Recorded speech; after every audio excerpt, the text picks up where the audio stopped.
Hi, I'm Jason from Cass Lake Hospital. I'm a safety officer. We're going to go through the Versaflo 600 PAPR. It's a purifying air powered respirator. It will be replacing our current AirMate PAPR and our current chemical PAPR. This will do both. It will filter HEPA and also chemical based on the cartridge that it has. These units are used for people that cannot wear an N95, that it doesn't seal or fit test properly. These units are used for things such as intubation, sputum induction, respiratory precautions for TB, disseminated shingles, and other airborne transmission, things such as chickenpox and measles. All these units are kept in the nursing supply room 2315, right across the hall from the ED.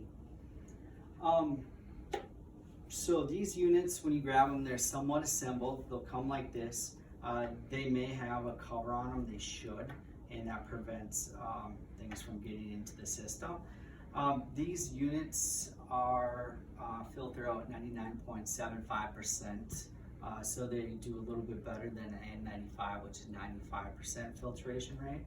What happens is air comes through here, it goes through this HEPA filter, it pushes it out, it's a positive pressure, and it pushes it through the hood, and the air comes out around here.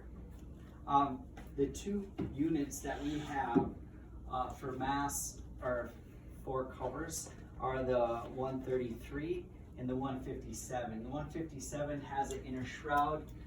This is what we have for chemical response, and this is a part of it that actually goes inside the unit. We will not be covering that today. We'll just be covering the 133. They do come in small, medium, and large. When you get it, you're going to want to take off the covering from it. Within the mask also, it's a comfort fit unit. This came from inside this. It has a headband that's releasable, but when you put this on, the headband should be on your forehead and this should be on the crown of your head. This is adjustable, but that's how they fit. When you get the unit, the batteries are right here. Another nice feature about this unit is the batteries cannot be overcharged. So they do shut down when they're fully charged. These batteries, you want to press the button, take it from here, and there's also a test to see if it's full. It has 5 bars, so it is completely charged.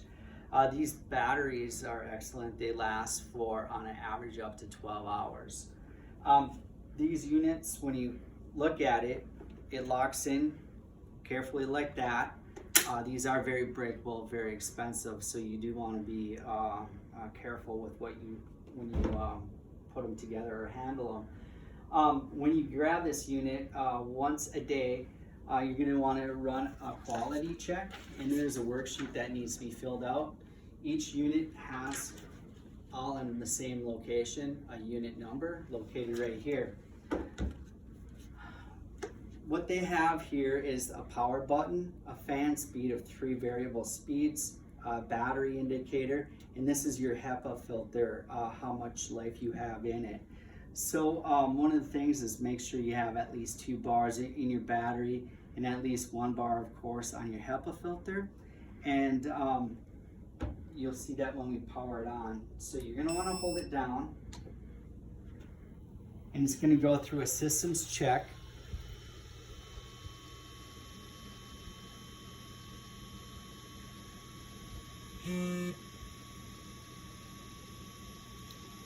Once it goes through a systems check, you're going to want to test the system. You verify, of course, like I said, the battery, and then the HEPA filter is in proper working order.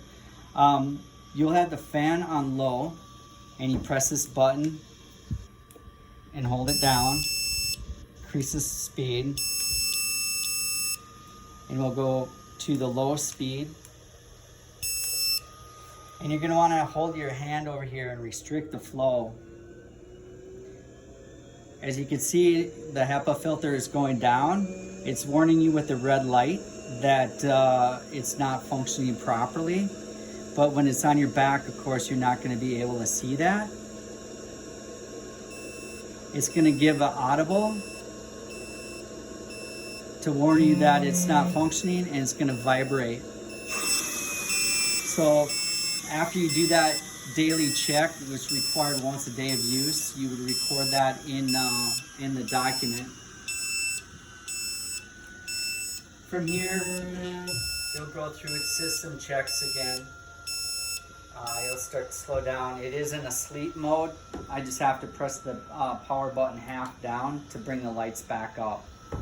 The second check that you're going to want to do, this is based on altitude, and at Cass Lake, our altitude, we want to make sure we're above the eye. You're going to want to put this on, fan in low speed, and let it run for 1 minute and verify that is above eye, which obviously it is. So you also, that's your second check, and you know you're above what you need to be. Once that's completed after 60 seconds, you remove that, and you can assemble your PAPR.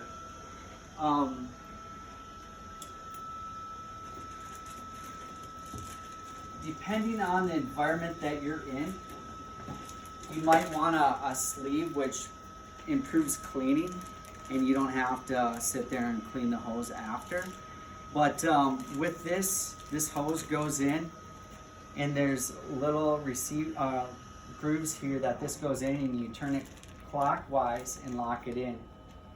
From there, you take your hood, you want to inspect it, make sure there's no tears, and that it is in functioning order. And then also you want to visit or do the best you can and inspect your hose. If this is not on, you can run your hand along that and look for any cracks in the system in case there's air leakage. With this just slips right onto the hood. And you want to make sure it's locked. To release it, these buttons press in and it comes right apart. But once you have it locked in, you want to just pull on this slightly just to verify that it is in a locked position. With this has, you can use rubber bands, it's disposable. Otherwise it comes with twist ties, and twist that off, and that also covers that. Once you have this unit, for the first time, you're gonna have to adjust the belt. It's gonna vary, but it has nice hand grips right here. I would just put this over your shoulder, grab this, put this around your waist.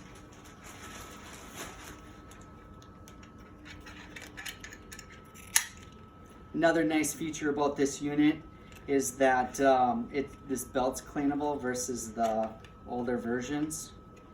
As you can see, this needs quite a bit of an adjustment.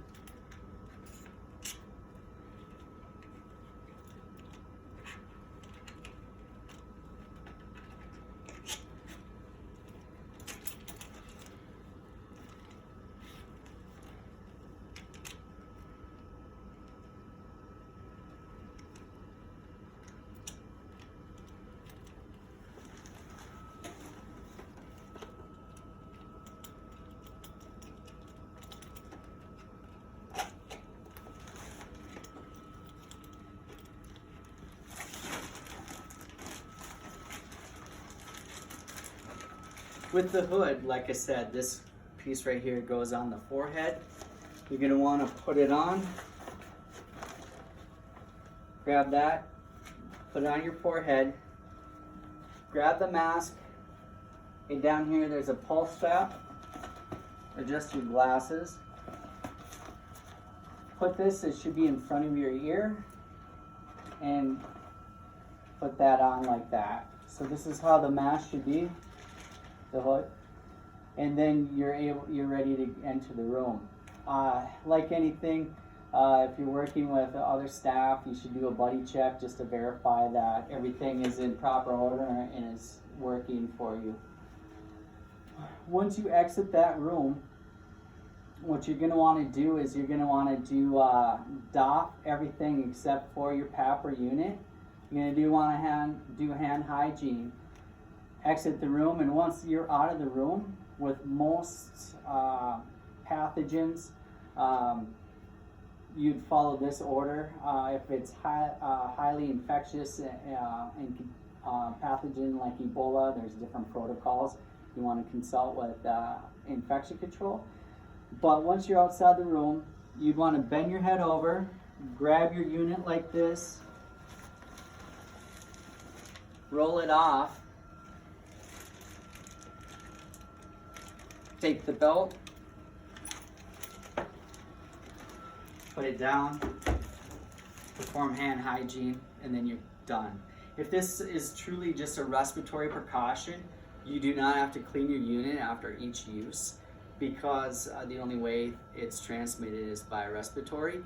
If it's a respiratory / droplet precaution, you'd have to clean your unit after each use. At the end of your shift, they have to be cleaned, and that's the responsibility of the person that's using the unit. Once you're finished, you can power it off. This twists counterclockwise and comes out, and you wipe down your unit.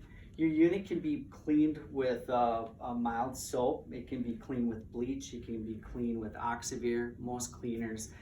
There'll be instructions for use, and it'll have certain items that it cannot be cleaned with. But if you do wipe this down with bleach, you're going to want to follow with lukewarm water and wipe the residue off of if it was a cleaner such as Oxivir or bleach. If you have any questions on how to use these units, or if it's grossly contaminated, there's a different way of processing these and cleaning them, please put them aside and contact your safety office, and they will walk you through this. Thank you for watching.